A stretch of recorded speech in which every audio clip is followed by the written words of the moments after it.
Binge the full week of The Ray Taylor Show ad-free over at inspireddisorder.com/plus. This is The Ray Taylor Show. Welcome to The Ray Taylor Show, where I bring you the reviews on the latest movies and TV shows, as well as classic and foreign films. I'm your host, Ray Taylor, and on this podcast, I'll be talking about all things film and television. Whether you're looking for a new show to binge or want to know if that blockbuster is worth the trip to the theater, or just want to hear my thoughts on a classic or foreign film, I've got you covered. So join me every Monday, Wednesday, and Friday for new episodes, and let's dive into the world of film and television together. On today's episode, I am talking about the classic from 1979, Norma Rae, directed by Martin Ritt, written by Irving Ravitch, Harriet Frank Jr., starring Sally Field, Ron Liebman, Beau Bridges, Pat Hingle, and Barbara Baxley. This movie, a young single mother and textile worker agrees to help unionize her mill despite the problems and dangers involved. Because we are in a time where unions are being a major focus in America these days, many businesses trying to unionize. You have the Writers Guild and the Actors Guild in Hollywood, both on strike at the same time. There's potential strikes for UPS drivers trying to not die in their giant boxes, their giant ovens that they have to drive around in all day. A lot of people trying to organize and demand better for themselves. Meanwhile, the owners and CEOs of these companies exponentially earn more and more each year, while the cost of living keeps going up and minimum wage hasn't really changed much in, I don't know, decades. It's ridiculous, the realities that we're living in. So I wanted to highlight a movie that, shows the importance of a union, the struggles of trying to form a union, and this being one of the classics. I was excited to watch it, and a movie that I had never seen. I have seen the iconic moment where Sally Field is holding the cardboard sign that has union written on it. I've seen that image throughout my life. I've seen that image. I've known that image, but I've never actually seen this movie. So it seemed like the perfect time to watch this classic film about people struggling to form a union. And I got to say, I love this movie. It's a great movie. Sally Field is amazing, along with Ron Liebman. Ron Liebman in this movie playing Ruben is one of my favorites. One of my favorite both of them two together. The dynamic duo of them, of Norma Rae and Ruben, amazing. Of course, the iconic scene of Norma holding up the union sign hits very hard in this movie when you do actually see what events lead to that happening. Just such a great movie. I'm very happy I finally saw it. And it's a must-watch for everybody. Must-watch for somebody. If if it's a movie that you've missed like I have, it's a must-watch. It's a super breezy, easy movie. I don't think it's very long. Let me see what the runtime is on this movie. Okay, just under 2 hours. So not bad, considering most movies are over 2 hours these days. But a fairly simple movie. I highly recommend it. And if it's a movie you haven't seen in a while, I recommend going back and watching it again. I really did enjoy this movie. I'm glad I got to watch it, and I'm glad I get to talk about it here. Which it is a pretty simple movie. Not a whole lot of moving parts, right? Can't think of anything in this movie that I had a problem with or wish it had done different. It's a pretty perfect movie in a lot of ways. You have Ruben, who is the union organizer, and comes to this small town, this factory town, basically. Most of the people who live there work in this textile factory, and he's trying to organize a textiles union. And Norma works at the factory, and as most people in town do, and she's known for speaking her mind to management and kind of asking for things that she thinks should be fair. So perfect person that fits right in with, with Ruben. She's a great driving force to help and team up with him. So it's great. I love their partnership in this as well. It's also interesting to see the struggles that they faced from getting people to just even listen, to get people to go to the meetings, right? Difficulty finding people to help get everything going. Also difficult because of the racism in town. Not only the racism used by the company as a way to discourage people from joining the union, as is one of many common tactics people who were anti-union used back then, probably still on some level do now in certain parts of the country, but also the racism that you saw from the church, not allowing them to use the church to hold their meetings because black people would show up, and the church didn't want to have black people. It's sad that we live in a time.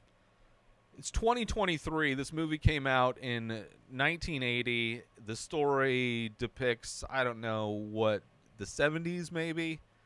The real story of this happening took place. But it's sad that we live in a time where not much has changed, sadly. Not much has changed. Seeing all the ways the company will try to discourage people from joining a union, seeing how they act, seeing how they act and attack people who are trying to make this change. Which is sad. You see it now. You see it now with Amazon workers. You see it with the protesters in Hollywood striking, and then you see Universal trimming all the trees where the protesters are picketing, and it's something that Universal has never paid to have done. It's something the city manages. They didn't get any permits to do it. The only reason Universal decided to prune the trees, which is not even the right time of year for those trees to be pruned, and may eventually harm those trees in the long run, is to take away the shade that the picketers were using from those trees, because it is, they're out protesting 100-degree heat. So you still see these just childish, evil things, these inhuman things that they're doing in order to not pay people just a little bit more that they could easily afford to do. The cost for these companies to agree to the demands of the workers is absurd. It is absurd. This movie shows the importance of unions just by how desperate these companies are to not have unions. Shows how powerful. If unions weren't powerful, if unions weren't effective, then corporations wouldn't care. But considering the lengths that corporations will go to keep people from joining unions is even more proof of the necessity of unions and the power of unions.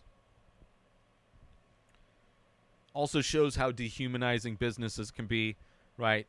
Shows how expendable people are to corporations, right? We are nothing more than livestock to them. Expendable, not valuable whatsoever, just cogs in their machine. And it seems like it's a movie everyone should watch, a movie that I would imagine Republicans would call woke, would cry over the wokeness of this movie, and call the people involved with this movie, anybody who would like this movie, communists. They would call the people who enjoy this movie all of the things Ruben's character was called when he got into town. Their insults have not changed. The sheep are parroting the exact same bullshit they were parroting back then. The game plan has not changed. It's just they've come up with new catchphrases like woke, which is the saddest term to use to discourage people. This term of being awake as somehow being wrong, which is true. I'm woke as fuck, right? I think we should all strive to be more woke, because being woke means that you're properly informed. You have sympathy for others. You're sympathetic to the other's struggle. You're empathetic. Like, it means you're a good person trying to do good things, and they somehow think that it's a negative. It's absurd. And the people who try to, in comments, they all have their own sad little definition, but it's pretty sad. Because this movie's pro-worker, obviously. It's a movie about standing up for what's right. So probably a movie that would get a teacher fired if they showed it to their class in Florida or showed it to their class in Texas.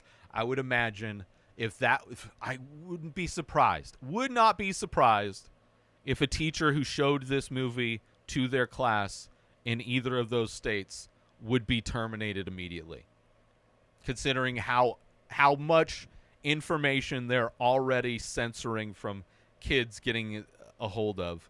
Just like bins and giant palletfuls of bins filled with books that are too woke for children to read.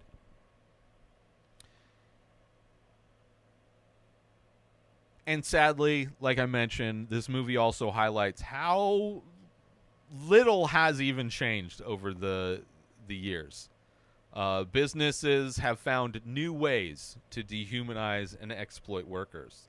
And we're seeing that now, especially with AI. I mean, that is like the golden goose of employers right now to get rid of people. We're seeing tech companies left and right laying off tens of thousands of people almost daily to be replaced with AI. Hollywood is trying to do the same thing very short-sightedly, trying to replace artists with AI and to exploit the workers that do stick around. It's just disgusting.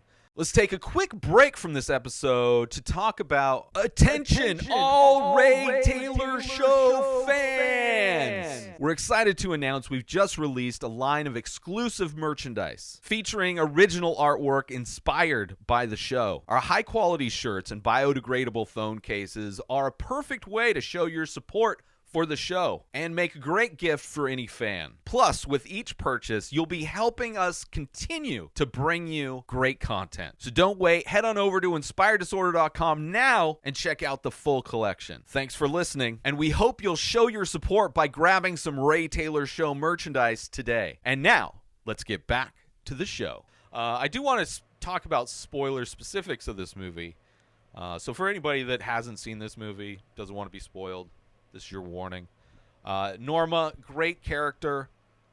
Like, Sally Field is, like, I have the biggest crush on Sally Field after watching this movie. Her character is great. Her performance is great. She's just like, I don't know.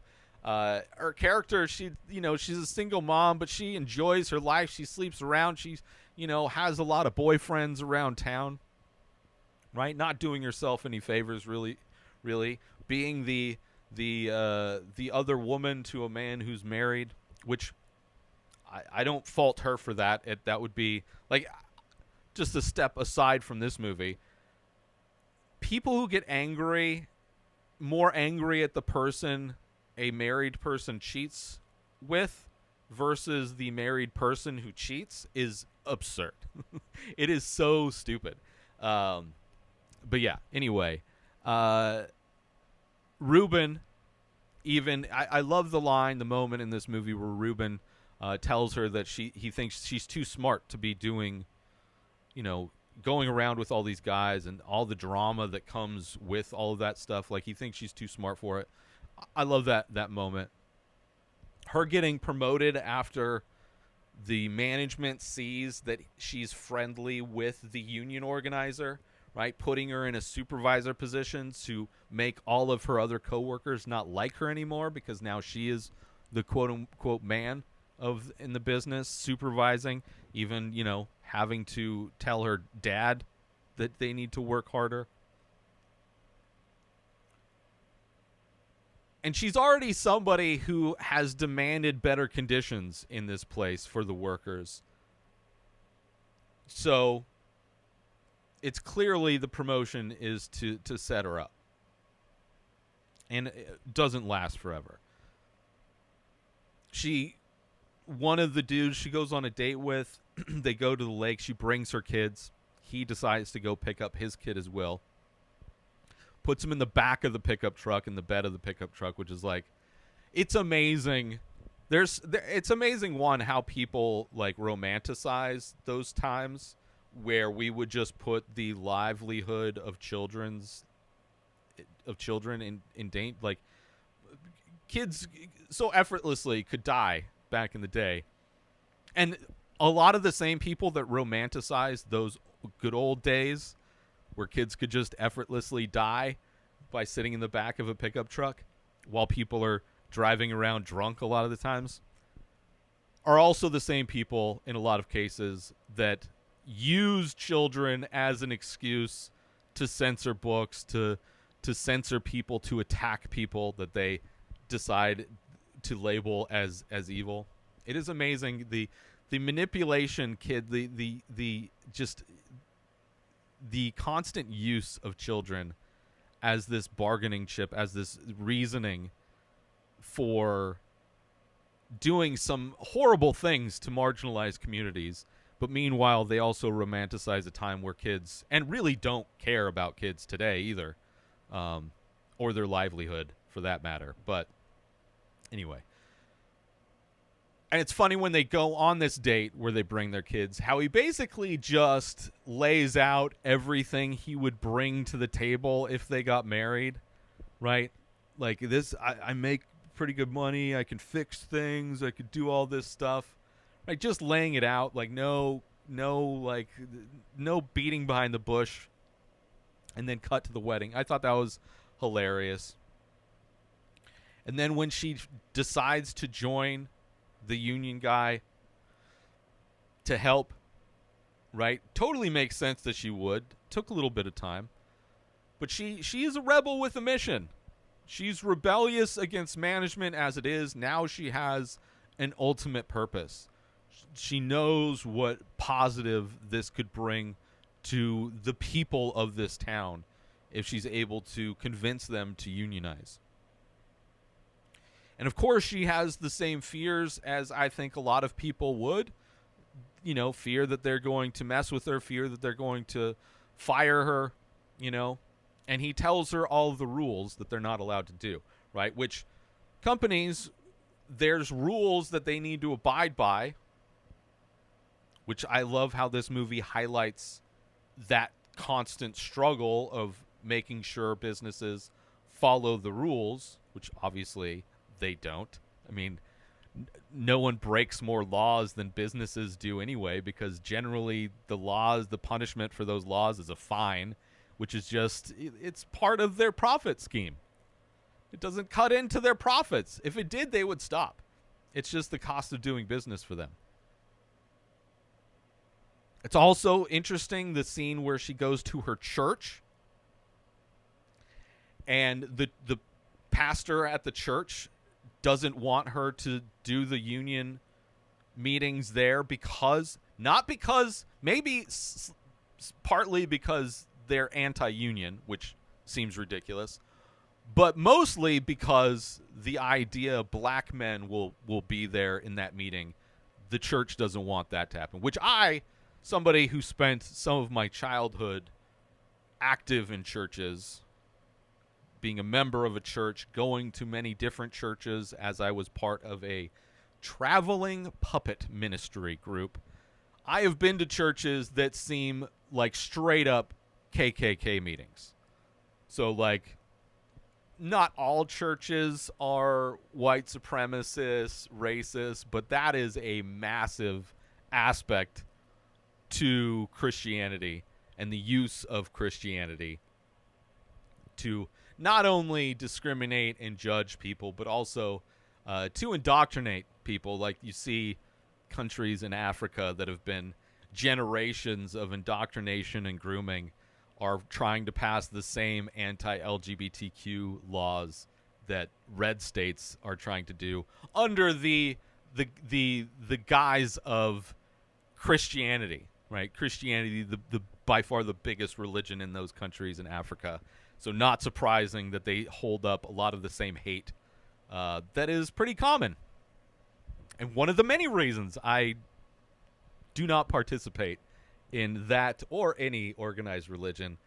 But interesting to see how this movie takes its time to highlight that, and probably still happens. They're guaranteed. I would put all of the money I don't have on the fact that there are still churches in the United States that would not allow meetings to take place in their buildings because people of color might show up.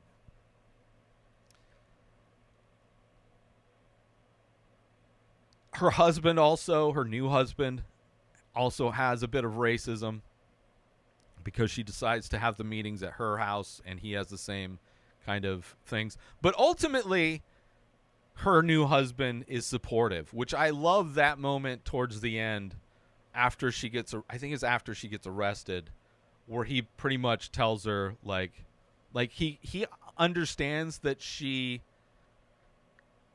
kind of has thoughts about Ruben, even though it's platonic between the two of them.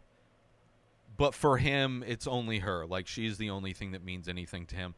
I love that he's super supportive and that whatever she needs to do, he's got her back. So I like that.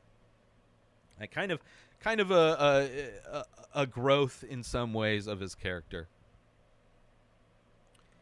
And in the meeting that she has at her house, you hear some of the things the company's done. Like, this one guy used to have a window he could look out while he was working, and they bricked the window.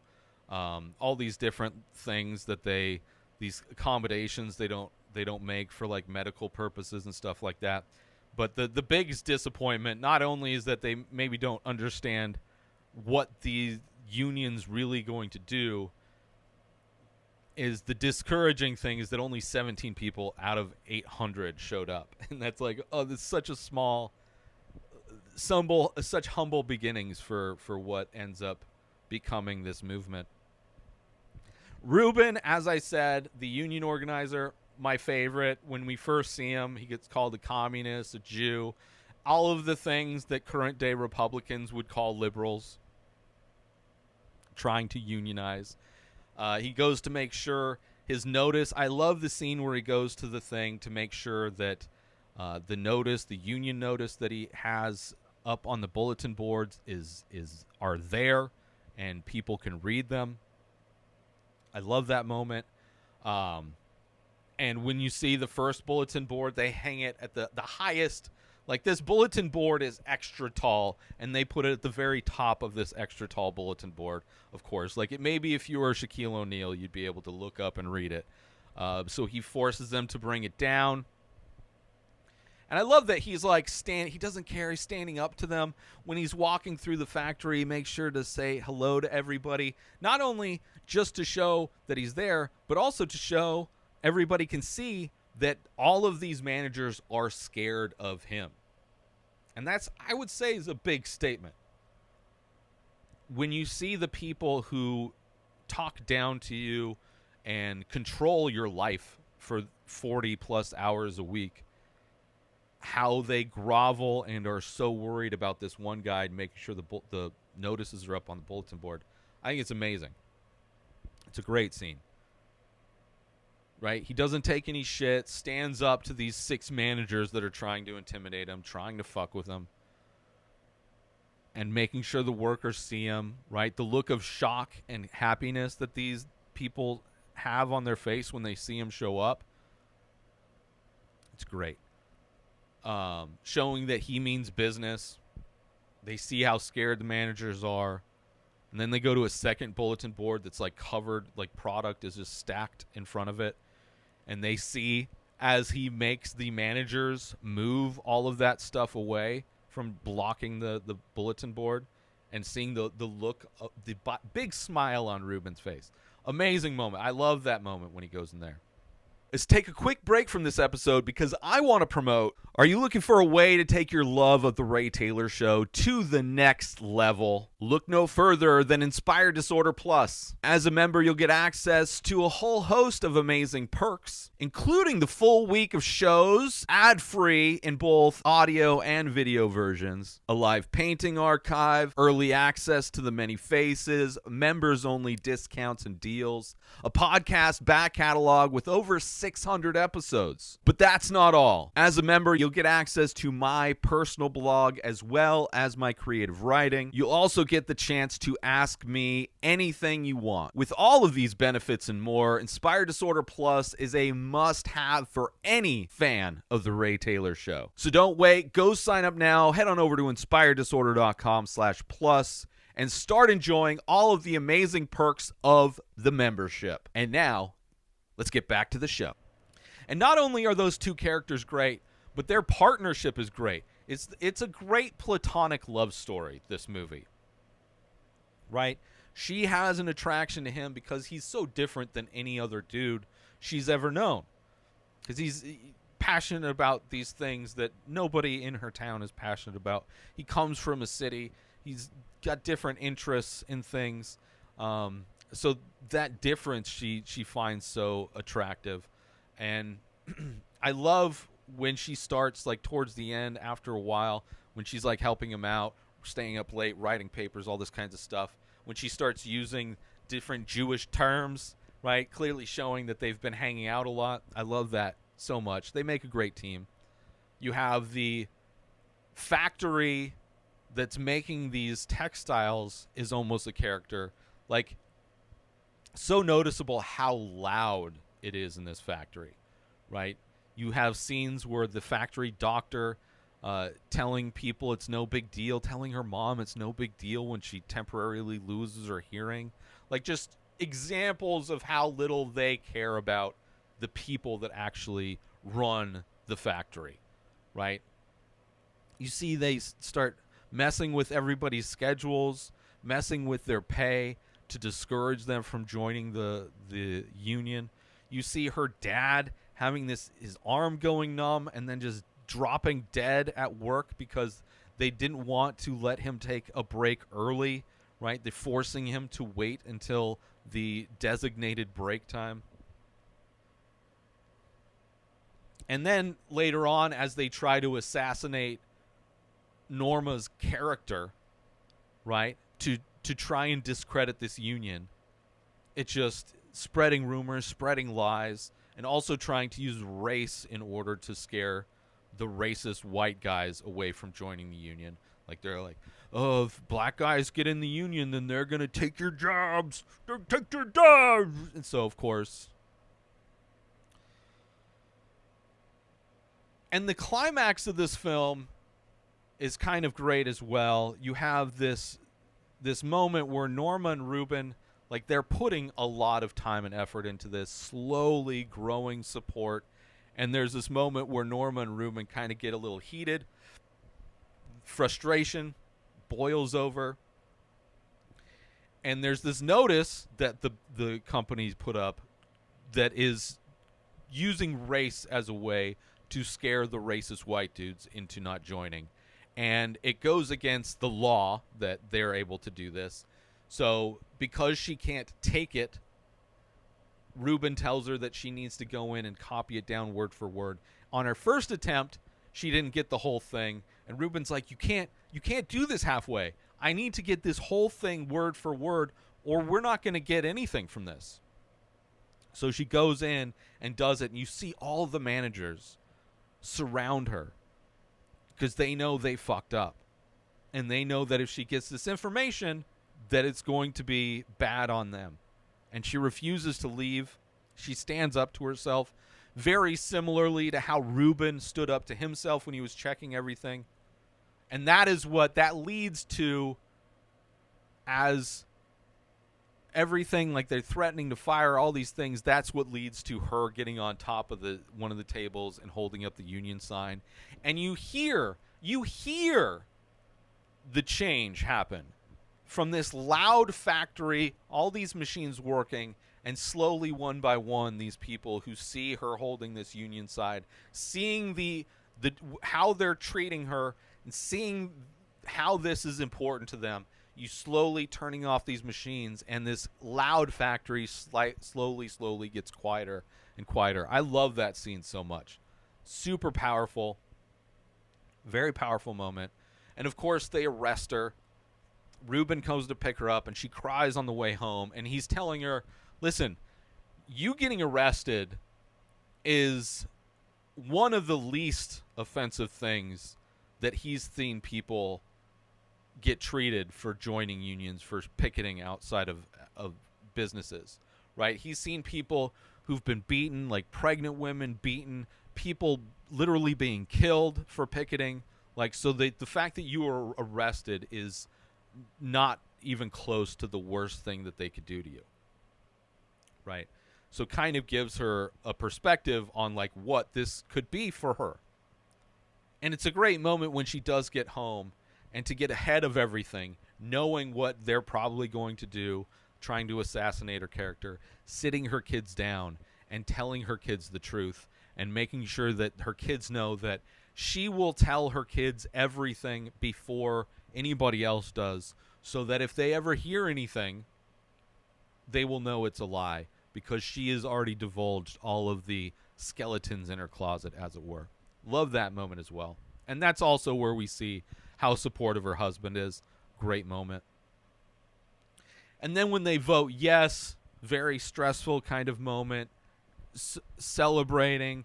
The goodbye between the two is so like heart-wrenching, because they succeeded in this thing, and they're both like have this connection to each other and have this respect for each other and have this love for each other, but it was always platonic. It was always to achieve this goal. And now Ruben's going on to try and unionize a different town, and she's going to stay there working at the same place. And it's a very emotional kind of moment as he thanks her. They shake hands and he leaves. And I don't know if it's supposed to be intentionally hilarious, but to have, after this emotional scene, this catharsis, they succeeded, they're saying goodbye, he's proud of the changes that she's made, and she's like happy that she got to know this guy, and to have those kinds of emotions contrasted with this hilarious moment as he's driving his tiny car away that is like comically loaded with all of the file boxes that he had stacked in his motel room the entire time. Hilarious. I don't know how intentional that was, but I enjoyed the laugh after such like a heartfelt moment between the two. But I love this movie, not only because of the challenges and of unionizing, also a movie, right, finding the right people that have your back, who have your best interests at heart.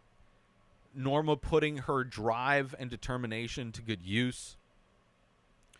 Also, her finding this guy to be on her team, to actually, despite the fact that it was like such a fast marriage between the two, he actually turned out to be a good guy for her.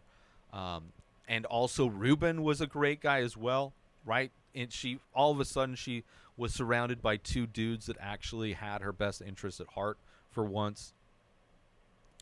And Ruben showing his strength and his knowledge and his ability to leverage the situation, fighting for what's right, teaming up with a powerful woman who didn't know the lengths to her strengths that she had. I love this movie so much. Great movie. And I want to thank everybody for tuning into this episode of The Ray Taylor Show. I hope you enjoyed my thoughts on Norma Jean. Highly recommend watching it. Don't forget to tune in every Monday, Wednesday, and Friday for new movie and TV show reviews. And join the conversation by leaving a comment or rating on your favorite podcast platform, or on youtube.com/Inspired Disorder, where you can watch all of these episodes as well. Until next time, enjoy the show. Subscribe to The Ray Taylor Show on YouTube and everywhere podcasts are found. Binge the full week ad-free over at inspireddisorder.com/plus. purchase Ray Taylor Show merch over at inspireddisorder.com. Have a wonderful day, everybody. Peace out! Today is the day where you wake up and you realize that everything that you've been dreaming about, everything that you've been wanting, every goal and wish and hope that you've ever had can become real. Dreams can come true. What you manifest in your mind, you can bring to reality.